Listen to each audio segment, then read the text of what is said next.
Oh, Christophe, so nice to see you. So great. So this is Christophe Choo. Hello. Wow. Hi, Coldwell, Reliable. How are you guys doing? Good. Oh, we're good. Good. Thank you. So everyone, there's a value in coaching, in real estate coaching, because without real estate coaching, I would have never met Christophe Choo. Our beloved Joseph Hamden, he's also been a coach with Tom Ferry. I met Christophe Choo a million years ago, sat next to him. It was my honor. And you know, the moment you start following this man, you can't stop following this man. He's always got something going on. He always has something up for $10 million, but he's also servicing the lower priced homes as well. So we have 10 questions for Christophe, and I believe I should just begin outside of the fact that he's one of the most celebrated realtors, real estate agents in the world within our Coldwell banker community. We're gonna find out more about Christophe, and let's start with number one. So Christophe, so nice to have you today. Thank you again for taking out your busy schedule for us today. And wanted to ask you, how did you start your career, and what were some of the difficulties you had to overcome to be successful?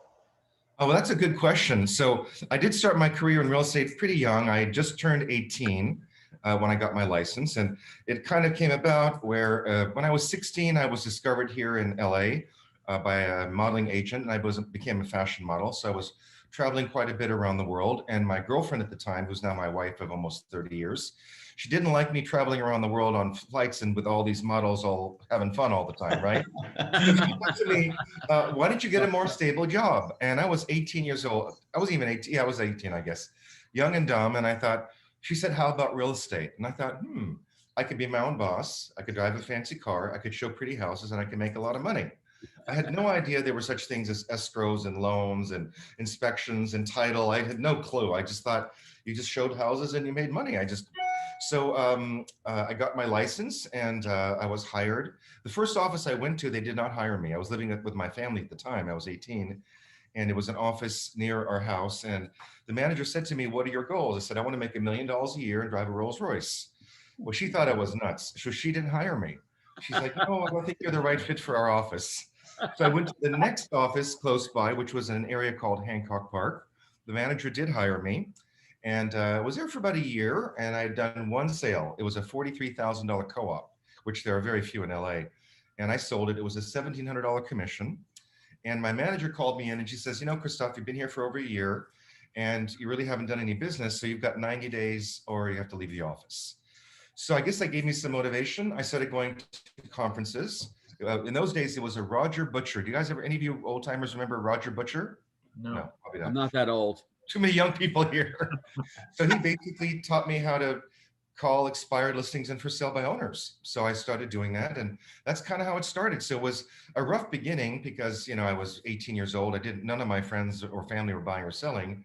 So I had to just start, you know, calling expireds and for sale by owners and knocking on their doors. And that's kind of how I started my career. And it immediately went to like 15 deals and 20 deals and 35 deals. So that's kind of how it started.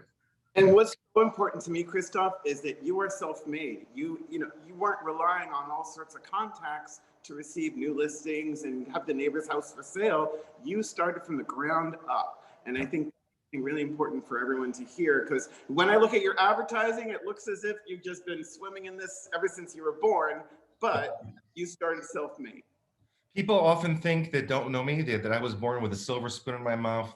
I came from Beverly Hills. I was from a rich family. None of that is true. My mom was a hairdresser. My stepdad worked at a rare bookstore. We lived in the east side of town. My parents were just regular folks. And I just always had a dream. And from when I was 12 years old, I started working. My mom, I would go to her beauty shop on Saturdays at 12 years old, and some of her customers needed their apartments cleaned. So I would clean their apartments, but I was 12 years old making $60 in 4 hours cleaning an apartment. So yeah, I cleaned apartments, I valet park cars, I worked at the Hollywood Bowl, I worked as a waiter in a restaurant, I did every kind of job. So yeah, it was all on my own. Amen, that's golden, thank you. So we wanna ask you, how do you start your day, and what does the schedule look like? I know you have a lot going on with the nonprofit this coming week, but generally start your day. So I typically start my days around 5:30, 6 o'clock is when I wake up. I like to wake up before the sun rises when I can. I do a morning meditation. I lay in bed and I have a guided meditation to kind of start my day off. Because I don't know about you, sometimes I'll wake up at 5 and I can't go back to sleep. And then my head is just spinning with all the things I got to do, or worries and fears and disappointments, upsetment. I think we all have that. I certainly do. So I've got to get that out of my mind. So I do a meditation.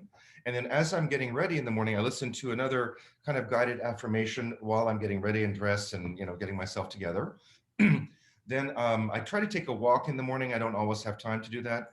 Then on the way to the office, which is a pretty short commute, it's only about 6-7 minutes to my office in Beverly Hills, but I listen to podcasts. In the old days, it was cassette tapes and CDs, but now it's podcasts. So whether it's Tom Ferry or Gary Vaynerchuk or a marketing expert, I listen in the car. That's my education. I don't listen to the news ever, or watch the news or the radio, none of that stuff. And I get to the office. So you haven't been looking at the politics the past 2 weeks.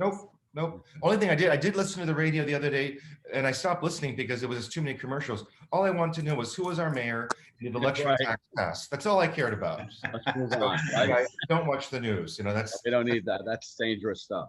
That's a bad road to go down, in my opinion. My opinion as well. Yeah. So I get to the office, and then I do my emails, do my social media posts first thing in the morning, do my little birthday posts. Every morning at 9 a.m., I have an affirmation partner where we call each other and we read affirmations to each other on the phone to kind of start our day. And part of that process is I have to do 3 things. I have to release all of the negative thoughts in my body. So I do a guided affirmation on the phone, where I literally talk about shaking out all the negative things in my body, letting that go. And I visualize it coming out of my head like steam coming out of a train. And in the sunshine, I'm like, okay, it's burned out. Then I focus on my gratitude every day. No matter what, I have to focus on what I'm grateful for, which starts off with being alive and healthy, and my friends and family, and my company, and my team, and my past, present, future clients, and food and water and a roof over my head. So gratitude. And then we do affirmations on the intentions for the day. We always talk about getting miracle calls from amazing sellers and buyers. So that's kind of how it starts. And then by 9 o'clock, my staff come in, and then we just start, what we have to do for that day, projects, marketing, and that. But it always starts off with, setting the day right with my mindset and that. So that's really the best way I start my day. I think we need to lead our new moon and full moon meditation guides, Christophe. I will be calling on you for that. Okay, my friend? That sounds good. I like that. All right. I love you have an accountability partner. You have affirmations. We all know that Gino Blafari, he still does his affirmations. What you might not know, Nazar, of whom we know, he's one of my best friends on the planet. And Nazar Kalangian? Absolutely. And we connected on with Tom Ferry, of course, and we did our accountability every week together for the first year. So it really that's crucial. As far as what do you think is most important in achieving success in this business, which is maybe a tough question, but if you could answer. What's most important to achieving success? Right. What do you think, your personal opinion, as far as, there's so many things that we can touch on, but what is your kind of daily most important message that you'd want to bring to everyone? Well, first of all, you have to have written goals and plans. And your goals and plans have to be multifold. It has to be your business, has to be your personal life, has to be your health, your relationships, your family. We have we have to see ourselves as a wheel, right? We're a wheel with spokes. Every spoke, if you have a wheel and only a couple spokes are all the way, then the wheel's going to be all bumpy. And so look at your life as a wheel. It's called the wheel of life, actually. And you're like, okay, my health, my business, my family, my friends, my associates, all those spokes. And you do yourself a little chart, like here's a circle, put the little lines of all the things, and then rate yourself. If you're 0 in the middle and 100 at the top, where are you? And then if you do a little dot, connect the dots, you can see, oh my gosh, my wheel is kind of lopsided because this side of my life is not being taken care of, or this side is too high. So I think it's very important to really always know where you're going. And then once you know where you're going and what you want, then you have to have a plan in place to do it. And then every day you have to take action on that plan in some small way to keep moving the needle forward in that direction for every single aspect.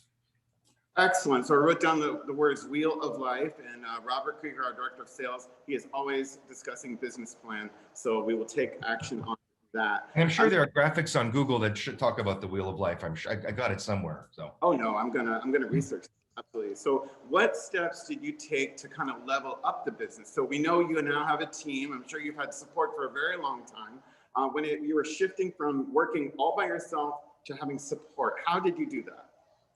Well, first of all, I shifted from another area because I wanted to be in a higher price point. When I was in Hancock Park, which is only a 5 miles east of Beverly Hills, my average price point at that time was 280, about $300,000. And it just wasn't exciting to me. I've always wanted luxury, and I'm really tuned into art, architecture, design, antiquities. I love the arts, so I had to move myself physically to Beverly Hills, which I did. I just was at a management meeting. I talked to the manager, said, "Would you like to join the office?" I said, "Absolutely." I just packed my stuff and physically moved myself here to Beverly Hills, and then little by little, you just thought, "Okay, I need to add this person. I need to add that person," and it's always evolving and changing. I mean, nothing lasts forever, so you have to just constantly retool yourself and readjust and pivot to the new situation. So that's kind of how that all started. Thank you. And this leads to the next, as far as how did you manage to kind of expand the team? Did you hire an assistant first, or did you work with a junior agent first? How did you start doing that? I've never worked with another agent like together. I've had assistants since I was about, I think my second year in the business, I got an assistant. I was coaching with Mike Fury at the time. And I remember him saying that if you don't have an assistant, you're the assistant. And Yes. I knew, and back in those days, we would have to calculate what is our value per hour, right? And a top real estate agent should be making a couple thousand, $2,000 to $4,000 an hour of their own personal time. So why would I be working an assistant's job that's $25 or $30 an hour, where my time is worth a lot more? So I've always had assistants. I've never been without an assistant ever, and which also is coaching. I've had coaches consistently since 1990, I think, second year after I was in the business. Right, and you've had exponential results from the coaching, I think. So absolutely. So as far as the lead on your most impressive sale, or what you regard as your most impressive sale, where did that lead come from, and what was the selling price of that home? So I can't talk about the most expensive, but one of the most expensive ones, and this is, gosh, now 14, 15 years ago, I always tell people when I speak, do what you love and always do the right thing, and people will be attracted to you. So for those of you who probably don't know, but I'm really into art, antiquities, and jewelry. I love jewelry, and I love buying jewelry for my wife, and she has quite a substantial collection. So there was a jewelry store here in West Hollywood. I would go to, every week was Caravan, I don't know if you still have that, where we go for 3 hours and look at all the new listings. So I would strategically end up in that area so that I could go to her shop, look at the jewelry, and have lunch with her and a martini, and then continue my day. So I buy all this jewelry for her, and years and years of it. So she would have parties for her best clients. And I would say that most of my top high-end clients came from really high-end luxury parties. So we met this couple at one of her parties. We became friends, and we started going to their house for parties. And they had truly one of the most beautiful houses in Los Angeles, in an area called Beverly Hills, which is actually more expensive than Beverly Hills. Beverly Hills is where the Playboy Mansion is, and where the Spelling Mansion is. I mean, they have homes over $100 million. So I remember I work almost all the time. So I remember it was a Sunday morning. We did not have iPhones in those days. So I'm at the office at 8 o'clock in the morning on a Sunday, and the phone rings at my desk, and I pick up the phone, and it's the wife. Oh, was it? I think it was the wife, or I don't know if it was the wife or the husband. Like, we want to talk to you about selling our house. I'm like, great. And he says to me, I said, when do you want to meet? He says, tomorrow. I said, why do you want to sell that spectacular house? Well, we're going to be moving out of the country. Great. So I said, let's meet tomorrow morning, Monday at 8 o'clock. So at that time, my highest sale was 5 million. And I believe at that time I knew the house was somewhere in the $25–30 million range. So I called to my wife. I said, look, I've got a major appointment tomorrow with our friend Steve and Robin. I said, so I've got to stay at the office and really prepare for this. Now, I was mentally and physically prepared, but he was a CEO of a couple companies, and I wanted to make sure my presentation was really, really spot on. So I spent, I think, 6 or 7 hours that day putting together a beautiful presentation, and went to him the next day, met him in the morning. I didn't show him the presentation. Do you remember the Mike Fury days, the 4 questions for listing? Mm-hmm. My first question was, do you absolutely have to sell your home? He's like, well, yes, we do. I said, and why are you selling? Well, we're moving to South Korea. I said, great. Are you willing to price your home to sell? And he says, well, what price do you think? I said, well, it's worth 22 to 23 million. I said, he said, what do you want to list it for? I said, 26.5. He says to me, no, I want to list it for 30 million. I said, well, that's high. Well, if you list it for 30 million, I need a 1-year listing agreement. He said, okay. Then I said, if I sell your house in the next 60 to 90 days, is that okay with you? He says, no, it was October. He says, no, because we're not leaving the country till July. I said, great. And then it came to commission. And I'd run this through my mind over and over again.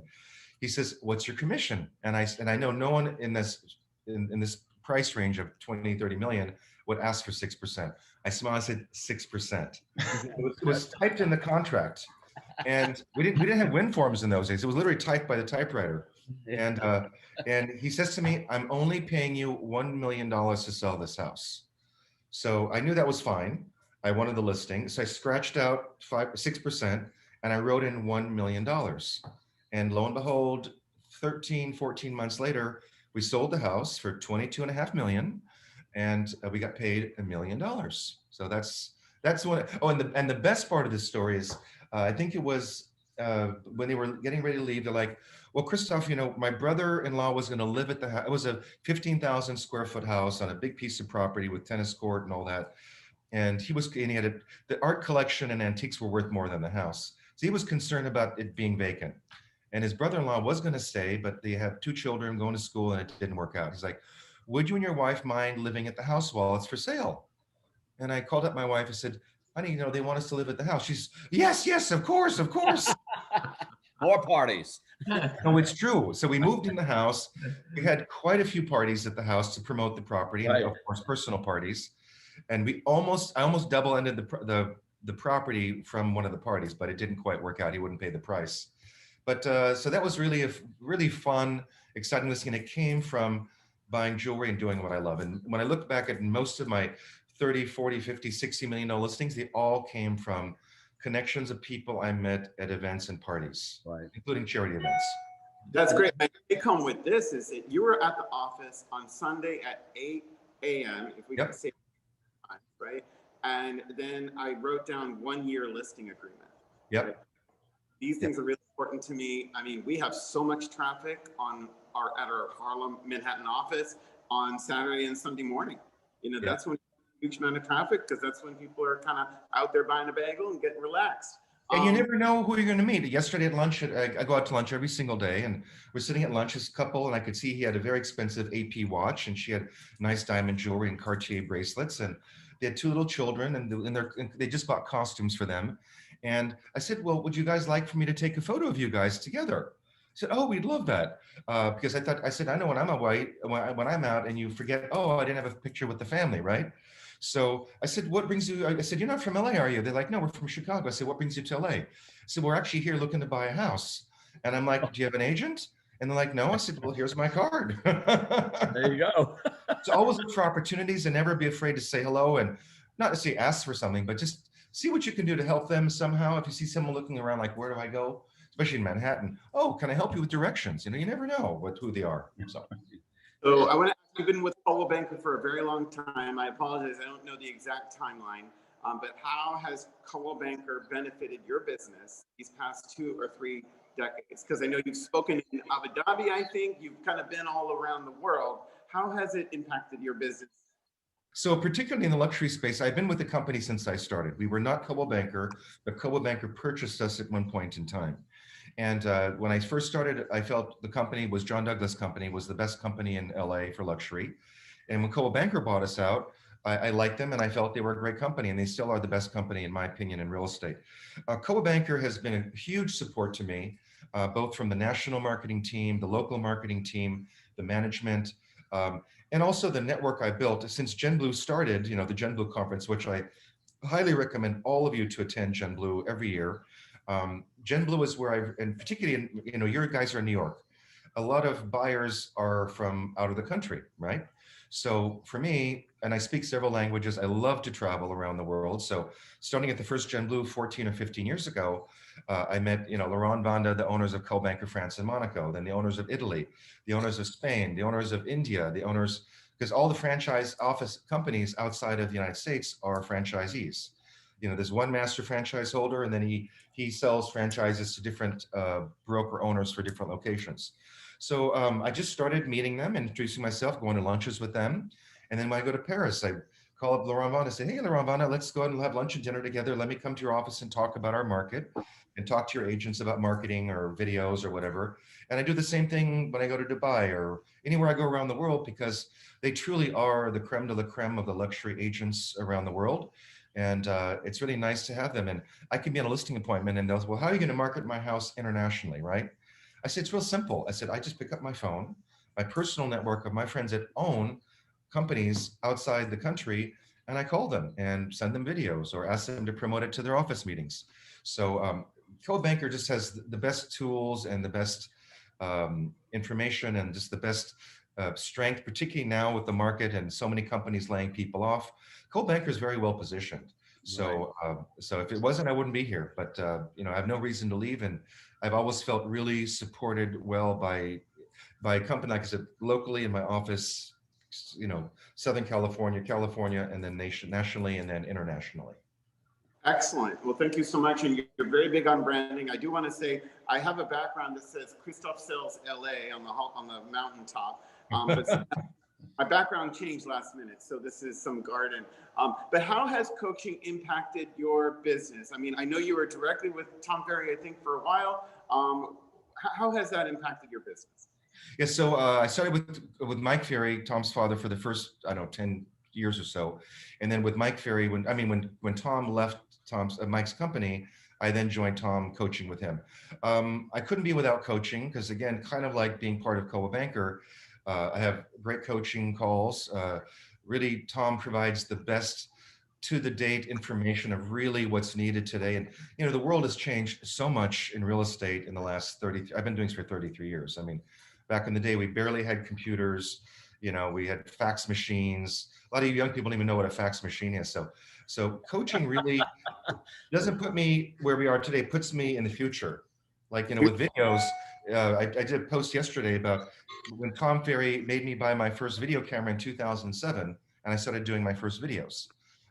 That's helped me become the #1 video influencer in America for real estate. And but with the right coach and coaching company, or right points that are taught to me, and if you take them and you do them, it can really help you grow your business or make you have a better life. It's more peaceful, more comfortable, happier. So it's not just coaching for business. It's really life coaching, in my opinion.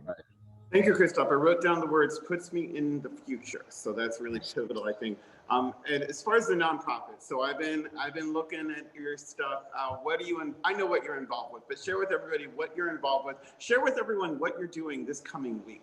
Okay, so I am involved with a number of nonprofits. The one I'm working on this week and this month, and I've been involved with them for maybe 15, 16 years. It's a group called Covenant House, and they have them in New York. They have them all across the world. Covenant House is a homeless youth shelter. Here we have two of them one in Los Angeles and one in East Bay, San Francisco. So, and again, this came by fluke about 16 years ago. A friend of ours who used to be she used to work for Ronald Reagan at the White House in his PR department or something like that. And, or social secretary, I think she was. So she called me up, she says, Kristoff, have you ever considered being on a board of a charity? I said, I don't really know anything about it. She said, well, there's a homeless shelter here in Hollywood that's looking for board members, and I think you'd be a good fit. So I went to join, and I really liked the cause because when I was young, my parents were great supporters. My stepfather and I didn't get along, but I had really big dreams and ideas.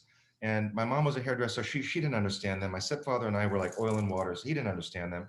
So I had a couple of teachers that believed in me and really believed in my dreams. And they're like, I don't know how you're going to do it, but you're going to make it. So I thought, this is my opportunity to give back to the young people today that need someone just to believe in them or support them or give them some direction or help them. And I thought, I've learned so much in my business. I can help teach young people how to grow and make plans for their life and all that.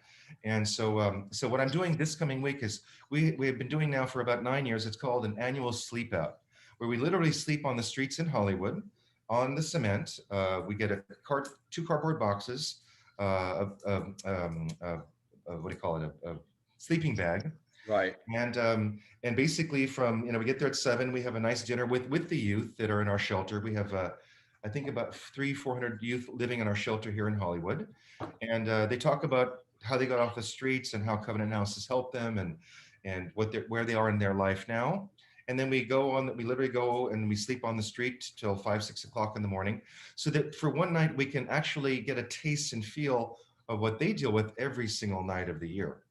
And so part of it is raising awareness. I've been doing pretty much every day a different video or post about the sleep out. And I will physically do the sleep out. We've had 7, 8 people on my team some years. This year, I'm not sure how many are coming, might be 4 or 5. They join you. The team joins. Pardon? Oh, I was saying the team joins you with this. Absolutely, yes, Right, yes. right. And there are other teams. I don't do this just on my own. Years ago, when we started, there were like 15 of us, but this year will probably be about 150 people, because Wow. Delta Airlines and a lot of other big companies now do this as well. And they have, like, Delta has their own team, and this one has their own team. And I think we typically raise between $400,000 to $800,000 that night for the sleep out. And one of the things I love about it is 100% of every single dollar that we raise goes directly to helping the youth. There's no admin fees. There's no, like in a lot of charities, 30% of the money goes to nonsense. So that's what we're doing. So next Thursday, think of me, I'll be out in the cold in my sleeping bag. And I've been there when it's rained, and I posted a video on Sunday where I was in the cardboard box at 2:30, and I'm like, I think it's starting to rain. My feet are getting wet. So that's this week's event or next week's event. And I have one more question, and feel free to add anything else that's on your mind. You've been very generous with your time, Christophe, honestly. Thank you. Yeah. My pleasure. Yes. Absolutely. We started at 8:15 this morning in your time, right? But so what online tools do you use or have you used in the past year to help your business? And is there anything else you want to add? And then I'll kind of go to Joe right after. But go ahead, Christophe. So there really are, I shouldn't say there are none, but we pretty much use every online tool available to us. I would just share this. I think the most important online tools today are social media. YouTube, social media, and Google. Those are the 3 most important things. YouTube, obviously, because you're building a brand, you're building your name in the community, and particularly in a city like New York or the state of New York, or like in Beverly Hills, LA. You know how many foreign buyers I have received from my YouTube videos? They'll just start searching Beverly Hills or Bel Air or Holmby Hills or Hollywood Hills. My videos pop up on Google because Google, as 2007 bought YouTube. And then we'll start a conversation. Then 3 months, 6 months, 9 months later, they'll come to LA and I'll sell them a $6, $10, $15 million house. So YouTube is number 1. Google is number 1 and number 2. If you don't have a Google business profile, you need to get one. That's one of the most important things you can do. If you go on your computer and you type in Beverly Hills real estate, Beverly Hills luxury agent, I will pop up 1, 2, or 3 in the Google Maps. Yeah, and I would add right here is that basically, I don't know when these videos started, but you have some just kind of raw, random videos, if I can call them that have like, I don't know, 100,000 views. These aren't necessarily videos that you spend 100 hours creating. This is a video that you took, or maybe your support took, and you posted it up, and there's this attraction toward you. So I think it's incredible. Joe Hamden, he is our agency owner and founder. So I want Which to. one is Joe? Which one is Joe? Wave I'm Joe, and I'm Joe Hampton. Nice to see you, Christophe. Bo Hulse also is our owner out in the Hamptons. Yeah. Robert Krieger is our director of sales, along with the rest of our management team here. Thank you so much for joining us. We've followed your career for as long as we've been affiliated with Coldwell Banker, since 2008. And you've always been someone that we kind of strive to be like. You're a industry pillar. So we really thank you for joining us. And I think there's a couple of questions in the chat. If we've got 2 minutes, Todd, if you want to take a look at that, if Christophe has time. Yeah, I'm fine. We're good. Okay. No, thank you so much. Thank you so much, Christophe. So yeah, I'm taking a look. So as far as cold calling, I imagine that you are not cold calling anymore. Maybe you're doing warm calling. Do you feel like that is still an important part of luxury business and selling homes? It is. And again, the first 16 years of my career, all I did was cold call. And I didn't just call, just cold. I was calling expireds and for sale by owners. I thought, instead of calling 150 people to see maybe who wants to buy or sell and nurture them, I like instant gratification. I knew if I called a for sale by owner or called an expired, just got myself face to face with them, I can get a listing. So I believe calling is very important today. Nowadays, it's really just calling your sphere and past clients, because I have a lot of those, and so that's you always have to make your calls no matter what. Okay, and then at this moment, I mean, certainly you're promoting your business a lot. Are you actively searching for business, or is everyone just attracted to you and things that you do? I am always searching for business, but mostly it does come to me nowadays, which is much nicer. But if you're just waiting for it to come to you, there's no way to really duplicate or predict. You just never know when you get that magic call. And I do get the magical calls. But if you call a certain number of hours a day, or knock a certain number of doors a day, or mail a certain amount of mailers a day, a week, a month, then you can more predict what the results are going to be. So yeah, I should do more of that predictable stuff than just waiting for it to happen.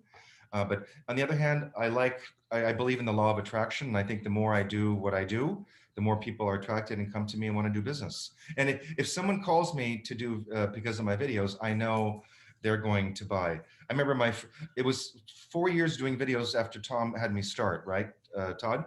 And I remember coaching with Tom every week. I said, Tom, it's been 4 years. I've done 800 videos. I haven't monetized it, right? I said, I don't understand. He said, Kristoff, keep doing what you're doing. Keep doing what you're doing. It's going to happen. And maybe 30 days later, I got a random phone call. Long and short of the story, she called me from the car in the morning. I was at the office. We had a 40-minute conversation. She was dropping off her daughter at school and I had to go back home. She wanted to buy a house for 10 to 12 million. She wanted to sell her house for around 5 million. So we started talking. I went to meet her. She had been working with another Coldwell banker agent for a year and was not happy. So I had to go interview with her and her husband as a buyer's agent, which I'd never done before. And I met them, and we sat at the living room sofa, and I said, within about 50, he's one of the biggest attorneys in the country, real estate attorney of all things, huge attorney. But they called me because of my videos. She saw my videos, and that's how she found me, and she liked me. So we sat down, and I just got a good feeling. And I had this yellow notepad because I asked permission. I said, "Do you mind if I take notes like an attorney would?" So about 10 minutes into the conversation, I kind of put my notepad down. I said, "I like you." I said, "I think you guys like me. Why don't we just get started and let's find you a house?" And the husband said, "Kristoff, my wife decided to hire you from day one, the first time she spoke to you on the phone." I said, "Then what am I doing here?" He says, "I just wanted to meet you face to face." And now 14, 13 years later, they bought a house for 11 million. I sold their house for 5. Last year, they bought a beach house for 7.4 million. And I've received 4 other referrals from them totaling about 20 million, all from 2 YouTube videos. One was a driving tour of a neighborhood that they liked. And one was my helicopter tour, my first expensive video. And she said to me, I said, "Why did you call me from those 2 videos?" She says, "Well, number one, if you spend that much money on a helicopter tour, you'll spend money to market my house for sale. And number 2, she said, you were very honest." And I said, "Well, how so?"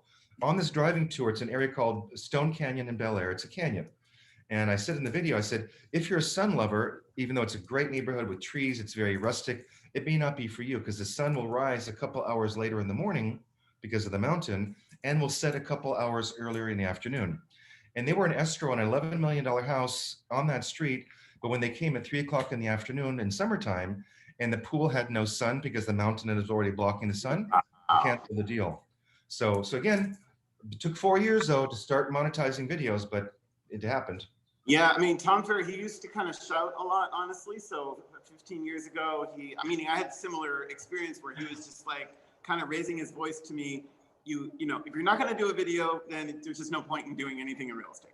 Yeah. So I went out and did some crazy video, and then it went viral, and then hallelujah, so coaching, working with other agents across the country, there's a huge impact to this, right? I remember you were going in front of all the townhouses going like this.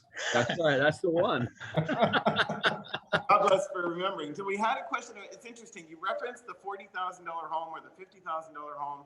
I do want to say, I think that was in the late 1990s, and that home is worth like $500,000 now, I think, right? There's not a home in my area less than pretty much 2 million. Well, amen, exactly, right? So because it was at like the price point and you know, you were in a different neighborhood. So that's what it was back then. I mean, my first sale was 200,000. But anyway, what would be a mental hurdle that you might go through that, you know, a challenge you've had the past couple of years? I mean, I see you stay away from the news. That's incredible. Yes. So you stay away from the noise, I think. Is that the kind of the primary? Absolutely. I got to fill my head with good things. And the bottom line with social media today, you just turn on your phone, look at Facebook. If something really is going on, someone's going to say something's going to pop up, right? So what do I need to sit down in front of CNN or something and watch that all happen? And in terms of price point, I want to mention something. Of course, I love and I'm best suited for the ultra high-end luxury properties, which luxury starts in our market at 5 million, but I really love the 10 million, $20 million plus stuff. That's what I really love. But I don't ever turn down any business. And over the years, before I was selling high-end, my high-end friends were like, well, we only thought you sold the lower end, couldn't sell our high-end property, right? And nowadays I'll have past clients say, and I'm like, why did you list your house for 1.5 million? Well, I see you only have stuff over 5 million. I didn't think you want to sell my $1.4 million house. So I try now, like I'll do posts sometimes, I like, whether you have a mansion or a shack, I sell everything. And like last year we sold, one of my past clients had a little condo that she was renting in the valley for 450,000. She had a market with 3 brokers, couldn't sell it. I went there one time, I solicited and sold it. So we take everything. Right now we've got stuff for 1.2, 2.5. We do all price ranges. So don't think I'm just, the luxury bougie broker. I sell everything. So. And you cover the map. So we have one last thing. So our director of agent services in the Hamptons, she's dying to know, her name is Liz, and she's dying to know what you did with that $1 million in funds. And what jewelry? I want to know what piece of jewelry you bought with your $1 million commission. Well, first of all, the $1 million commission, I had to split it with Jade Mills because Jade Mills represented the buyer. But she got $500,000 and I got $500,000.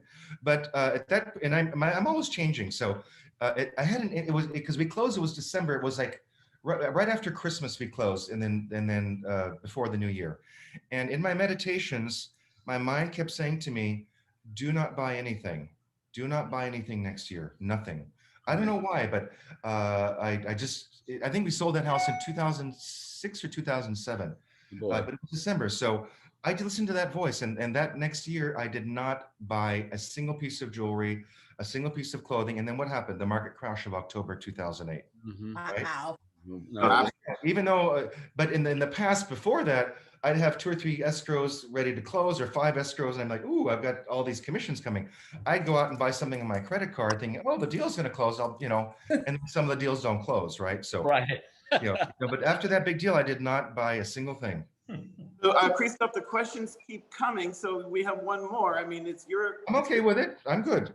You're fine? Okay, so it's interesting that this person just asked this question as far as, because when you and I started, we could just show up to an open house, work with a leading agent, we'd get a buyer, right? Now technology has kind of taken over a lot of the leads.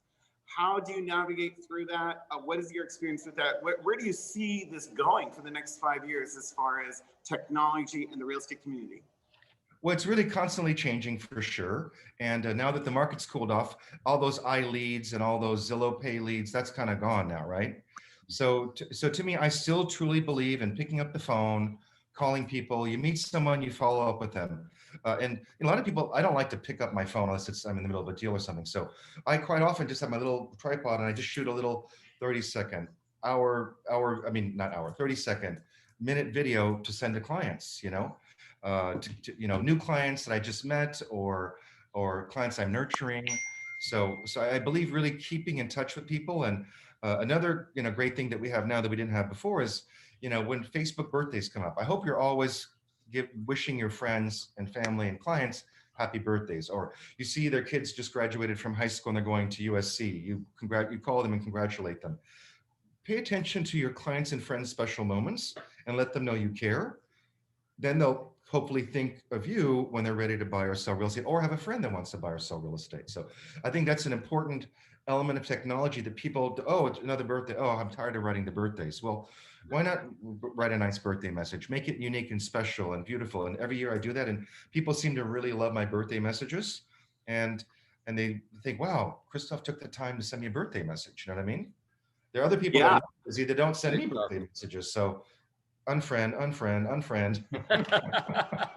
Well, there's one message, use of Facebook. It's the birthdays. Now, someone in the Hamptons wants us to return to when you were 18. Like, what were you doing? So you were selling these lower priced homes. This was in Hancock Place, or we're in Hancock, LA. Hancock Park, yes.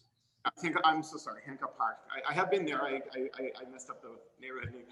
So what were you doing at that time? I mean, were you just working 18 hours a day? What was going on in your life? So when I first started out the first year, all I knew about was, the typical stuff they teach you.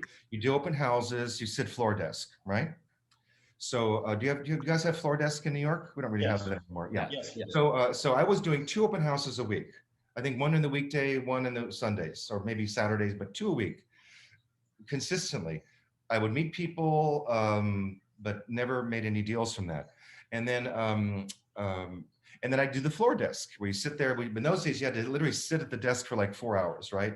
And it was boring. And then you might get a call, you might not get a call. Nothing came from that. And that's why when a year later, the manager, basically gave me a come to Jesus call, like, meeting, you gotta, and then I somehow found this Roger Butcher seminar, and I went, and I'm like, okay, I can't sit and wait for business to come, because I was basically sitting and waiting for business to come to me. Right. But at 18, 19 years old, there was nobody that I knew that would come to me, and open houses didn't work, and the floor desk calls didn't work. So I had to go myself to all these people. And it started off with, I would have little cards, and I would send a handwritten card to every single expired listing, and then I would call them. So I started going after business instead of waiting for business to come to me.